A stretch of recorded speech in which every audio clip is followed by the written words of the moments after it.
Good morning, everyone. Today, the most welcome for this session because we want to discuss the complete syllabus of the SSC CGL of the English section.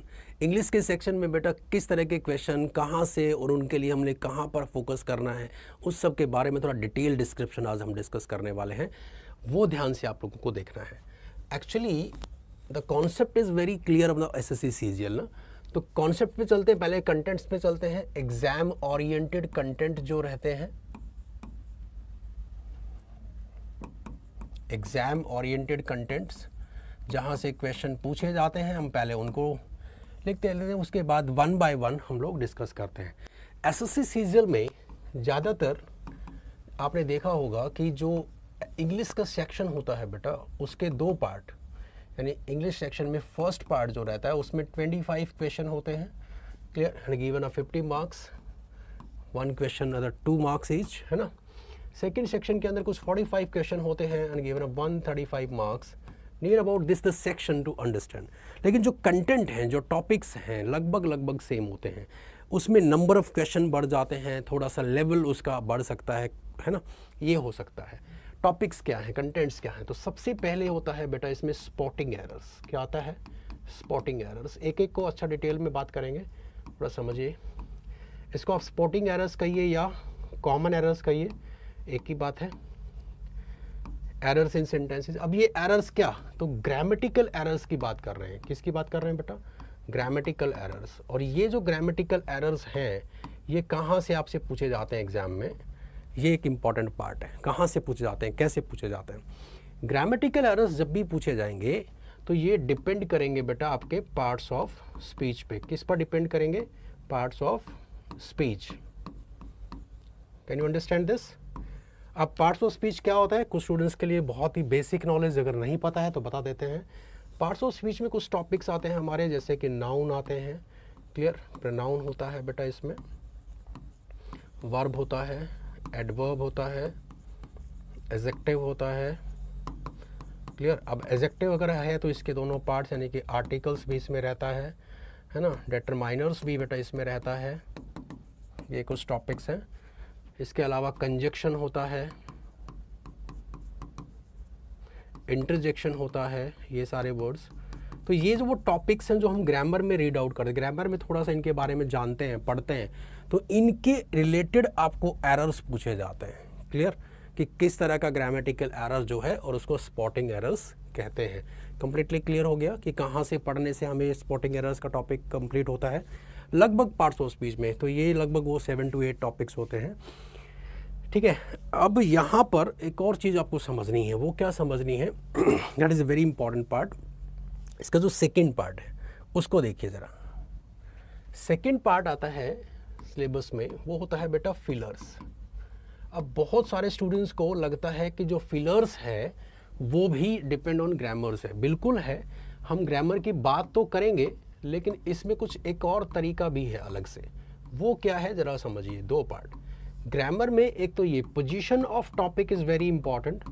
Position of topic, for example अगर कहीं fill in the blanks आया, ठीक है, हम यहाँ पर जिस fill in the blanks की बात कर रहे हैं, उस किसकी बात कर रहे हैं? Single fill in the blanks. कोई भी सेंटेंस के अंदर एक single fill in the blanks है, तो हमें ये पता होना चाहिए फिल इन द ब्लैंक्स से पहले वाला वर्ड और बाद वाला वर्ड क्या आया है. क्लियर.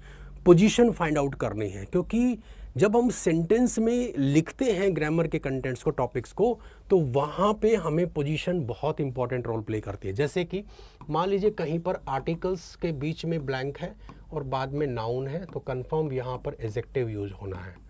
क्लियर. ऐसे ही डिटरमाइनर्स के बीच में ब्लैंक है और बाद में नाउन है, तो यहाँ पर भी एडजेक्टिव यूज होना है. क्लियर. मान लीजिए किसी वर्ब से पहले आपका ब्लैंक है, तो यहाँ पर एडवर्ब यूज होना है. तो that is a very important factor. ये मैं कुछ एग्जाम्पल लेके आपको मैंने बताया कि position of topic very important in the fill in the blanks in the fillers of single in a grammar. अब बात करते हैं सेकंड ग्रामर की. तो सेकंड क्या कहते हैं? एक तो पोजीशन ऑफ टॉपिक हो गया. दूसरा, कुछ SSC के अंदर फिल इन द ब्लैंक्स या फिलर, सिंगल जो बात कर रहा हूँ, single fill in the blanks जो आते हैं, उनमें बेटा वोकैब भी इंपॉर्टेंट होती है. यानी वोकैबलरी का वर्ड्स भी इंपॉर्टेंट, एक्यूरेट वर्ड पूछ लेते हैं कि इस सेंस में कौन सा वर्ड आ सकता है. क्लियर. कौन सा वर्ड हम ले सकते हैं. Understood that. तो ये दो चीज़ों का होता है फिल इन द ब्लैंक्स, जिसमें हम single fill in the blanks की बात करते हैं। अब अगर मान लो एग्ज़ाम थोड़ा सा आगे बढ़ता है, एग्ज़ाम जैसे हम बैंक का कोई एग्ज़ाम दे देते हैं, वैसे एसएससी के बारे में हम बात कर रहे हैं, लेकिन अगर बैंक का कोई एग्ज़ाम देते हैं उसमें डबल फिलर्स हो जाते हैं, यही सेंस में, इसमें सिंगल होते हैं। ठीक है, तीसरा पॉइंट यानी तीसरा क्वेश्चन जो आ सकता है वो देखिए, तीसरा एग्जाम में क्वेश्चन आता है बेटा, वो है आपका क्लोज टेस्ट। जरा इसको समझिए, या इसको हम ऐसे भी कह सकते हैं कि मल्टीपल फिलर्स होते हैं, मल्टीपल फिलर्स होते हैं, यानी क्लोज टेस्ट जो होता है उसको मल्टीपल फिलर्स कह सकते हो आप। एक आपको पैसेज दिया जाता है, कॉम्प्रीहेंशन कह लीजिए, ये तो पैसेज कह लीजिए, कॉम्प्रीहेंशन वैसे अलग चीज़ होती है, डिटेल में कभी बात करेंगे उसके बारे में, but the difference between passage and comprehension. ठीक है, पैसेज दिया जाता है जिसमें कुछ न्यूमेरिकल ब्लैंक्स होते हैं बेटा, 1 2 3 4 5 6 इस तरह से।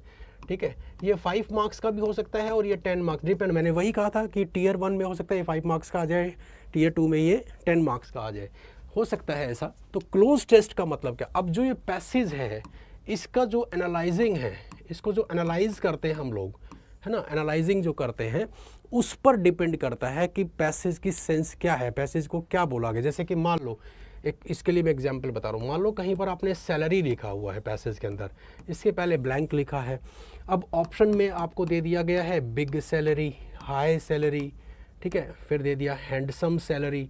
तो आपको पता है हैंडसम आता है सैलरी के लिए, बिग और हाई नहीं आता। ठीक है, तो एक इंटर रिलेटेड वर्ड्स लेने हैं कि पैसेज कन्वे क्या कर रहा है, मैसेज किस तरह का पैसेज है, साइंस एंड टेक्नोलॉजी से रिलेटेड पैसेज है, करंट किसी प्रॉब्लम से रिलेटेड पैसेज है, ह्यूमैनिटीज से रिलेटेड पैसेज है ना, ये सारा हमें एक बार एनालाइज करके उसी से रिलेटेड हमें वर्ड्स लेने पड़ते हैं। जैसे मान लो हम नॉर्मली क्या कहते हैं, नॉर्मली हम लोग गुड कहते हैं, गुड मतलब अच्छा होता है।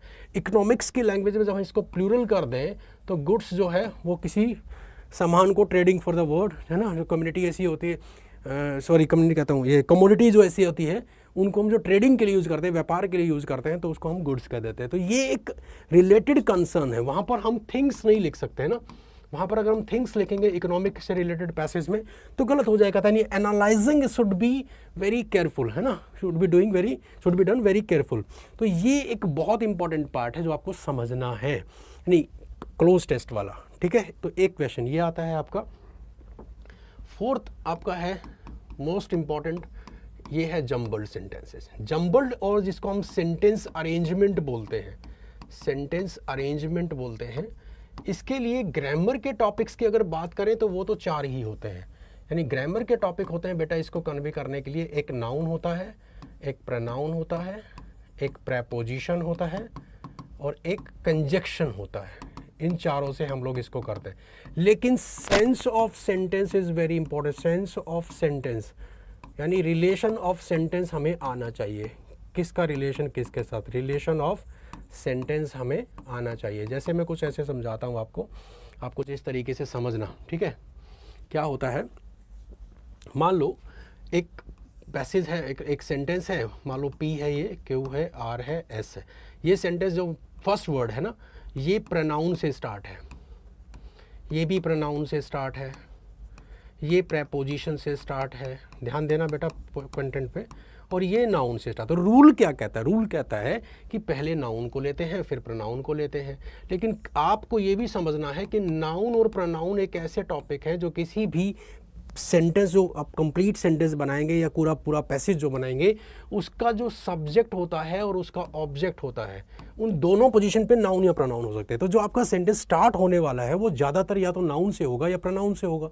ठीक है, तो उसको इंटररिलेट करना, रिलेशन ऑफ सेंटेंस आना, ये थोड़ा सा प्रैक्टिस पर डिपेंड करता है। लेकिन ग्रामर के ये 4 टॉपिक इसके लिए इंपॉर्टेंट माने जाते हैं। आई थिंक पॉइंट क्लियर हो गया होगा कहाँ से आता है ये। चलिए नेक्स्ट पे चलते हैं। अब एक टॉपिक ऐसा है जो डायरेक्टली एग्जाम में पूछा जाता है बेटा, वो है एक्टिव पैसिव। एक्टिव पैसिव का टॉपिक आपके एसएससी के लिए बड़ा ही फेवरेट माना जाता है। इसमें एक्टिव से पैसिव और पैसिव से एक्टिव दोनों तरह से क्वेश्चन पूछे जाते हैं।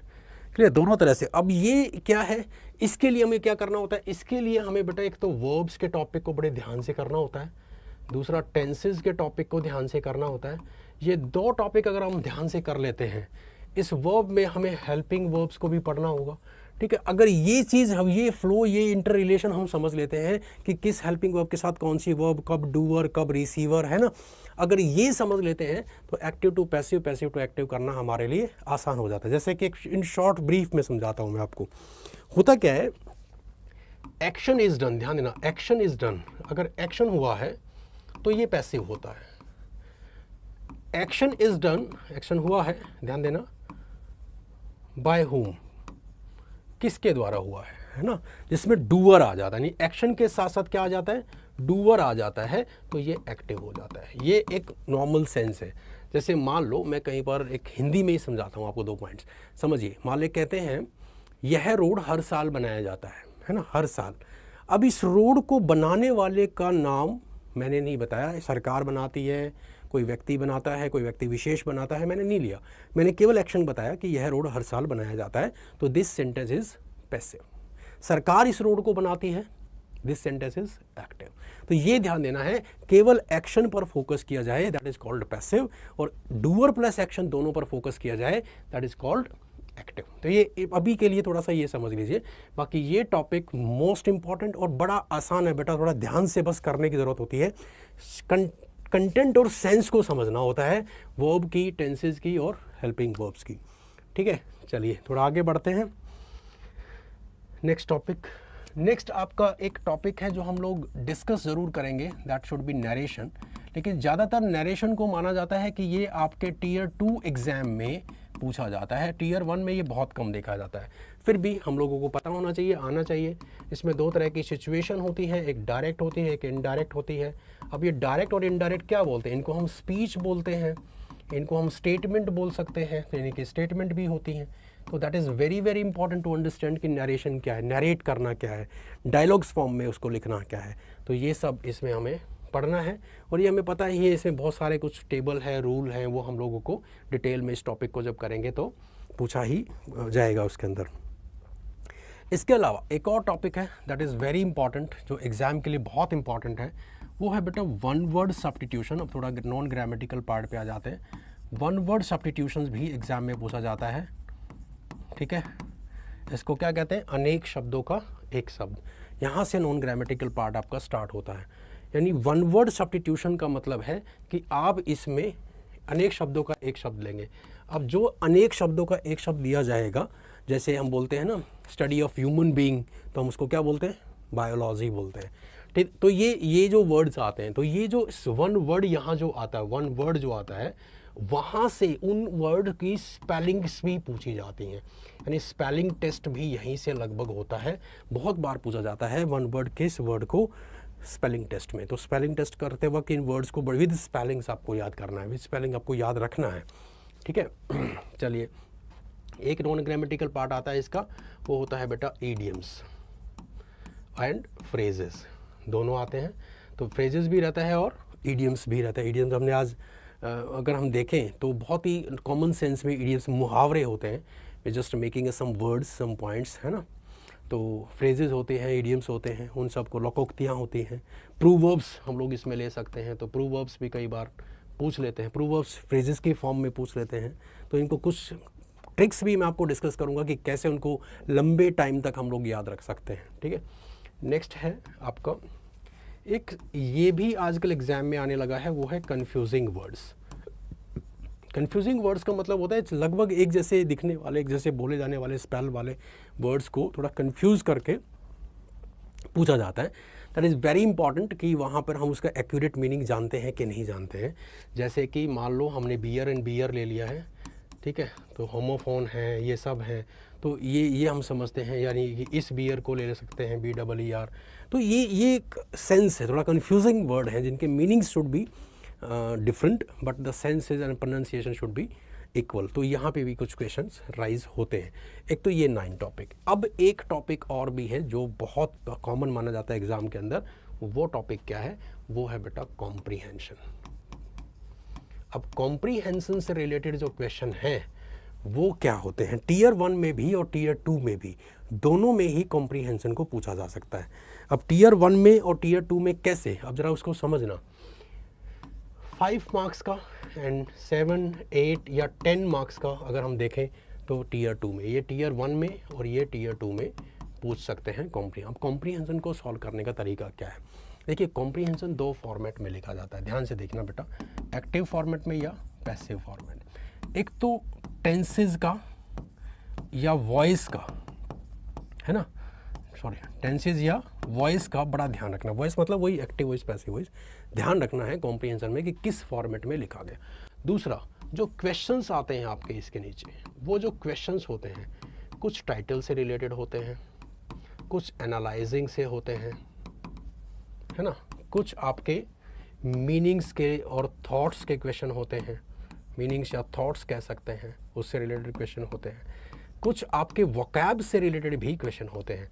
तो ये कुछ सेक्शन वाइज क्वेश्चन हम बांट सकते हैं कि इस तरह से कॉम्प्रीहेंशन में क्वेश्चन आते हैं। अब बात आती है कि कॉम्प्रीहेंशन के करने का तरीका क्या होता है, ज़रा उस पर भी बात कर लें थोड़ी सी।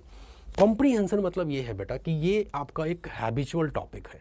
मतलब हैबिचुअल टॉपिक में इसलिए कह रहा हूँ क्योंकि अगर आप डेली एक कॉम्प्रीहेंशन रीड भी करते हैं, रीड आउट करिए, सॉल्व करें, दैट इज़ वेरी इंपॉर्टेंट, लेकिन अगर आप रीड भी करते हैं तो आपको लैंग्वेज एफिशिएंसी का पता चल जाएगा। लैंग्वेज एफिशिएंसी, ठीक है, language efficiency is very very important बेटा। अगर लैंग्वेज एफिशिएंसी को देखोगे तो लैंग्वेज एफिशिएंसी का मतलब है कि कई जगह पे हमें खुद ही पता होगा कि इसको इस तरह से डिफाइन किया गया है, बताया गया है। फॉर एग्जांपल देखो, कॉम्प्रीहेंशन क्या होगा, कोई भी करंट प्रॉब्लम के बारे में, कोई भी करंट की सिचुएशन चल रही है, जीएस पार्ट चल रहा है करंट का, कंट्रीज़ में, आउट ऑफ द कंट्रीज़ में, नेशनल में, इंटरनेशनल में, जो भी चल रहा है उससे रिलेटेड अगर कोई पैसेज आ गया, तो अगर हम डेली कोई पैसेज पढ़ते थे पहले से उससे रिलेटेड, तो कुछ सारी चीज़ें तो हमें पहले से क्लियर हो गई। और दूसरी बात, उस पैसेज को पढ़ते वक्त जो उसके अंदर टफ वर्ड्स आ रहे थे उसके लिए हमें वोकैब एक रजिस्टर मेंटेन कर लें, तो वहाँ से हमारा वोकैब भी स्ट्रांग होता चला जाएगा। तो ये सारा पार्ट, ये सारे 10 क्वेश्चन जो मैंने आपको डिस्कस किए हैं, लगभग ये 10 क्वेश्चन या इन 10 के थोड़े से 8 क्वेश्चन, 7 क्वेश्चन, कई बार 10 के 10 ले लेते हैं, कई बार 5 लेते हैं, कई बार 7 लेते हैं, इन्हीं में से आपका क्वेश्चन जो है राइज होते हैं बेटा एसएससी सीजीएल के अंदर। बस फ़र्क ये है कि जो टीयर 1 है उसमें नंबर ऑफ़ क्वेश्चन कम होते हैं, उसका थोड़ा सा लेवल कम रखते हैं, और जो टीयर 2 है उसमें नंबर ऑफ़ क्वेश्चन बढ़ा देते हैं, जैसे कि कॉम्प्रीहेंशन 1 की बजाय 2 दे देंगे वो, है ना, एरर्स 2 की बजाय 4-5 दे देंगे, इस तरीके से फिलर्स को बढ़ा देंगे या उसका थोड़ा सा लेवल भी बढ़ा देंगे, ठीक है। तो अब लेवल का मतलब क्या है वो भी समझिए। लेवल मतलब है कि अगर हमारे पास हमारी वोकैब स्ट्रांग है, हमारे ईडियम स्ट्रांग है, हमारे वन वर्ड स्ट्रांग है, यानी नॉन ग्रामेटिकल पार्ट हमारा स्ट्रांग है, तो बेटा ये लेवल हमें कंफ्यूज नहीं करेगा, क्योंकि अगर हम वोकैब जानते हैं तो लेवल हमारे लिए इजी है। दूसरा, लैंग्वेज एफिशिएंसी अगर हम जानते हैं, मींस हम डेली का कोई ना कोई एक single passage, comprehension type passage पढ़ते हैं एग्ज़ाम से पहले रोज़ाना, एक दिन में या अल्टरनेट डेज पर, तो ये बहुत आसान हो जाता है हमारे लिए, इजी है हमारे लिए कि हम इस लैंग्वेज को आसानी से समझ भी कर सकते हैं और सॉल्व भी कर सकते हैं। क्लियर? आई थिंक आज मैंने जो आपको सिलेबस के बारे में थोड़ा सा डिस्क्रिप्शन दिया है उसमें कोई आपको कन्फ्यूज़न नहीं रहा होगा। फिर भी अगर किसी बच्चे को बेटा कन्फ्यूज़न है तो आप अपना कमेंट बॉक्स में डाल दीजिए। जैसे ही मुझे मिलेगा I will just reply for you, है ना, कि क्या होगा क्या नहीं होगा, जैसा भी कन्फ्यूज़न हो, what ever in a language, Hindi और इंग्लिश में जो भी जानना चाह रहे हैं, मतलब आप, है ना, कि मतलब हिंदी इंग्लिश का मतलब मेरा ये है कि हिंदी मीडियम का कोई स्टूडेंट अगर वो भी जानना चाह रहा है, छोटी छोटी बात भी जानना चाह रहा है, तो वो पूछ सकते हैं बेटा। क्लियर? चलिए, thanks a lot, thank you for today, और होप कि आप आज के इस सेशन को एंजॉय किया होगा आपने।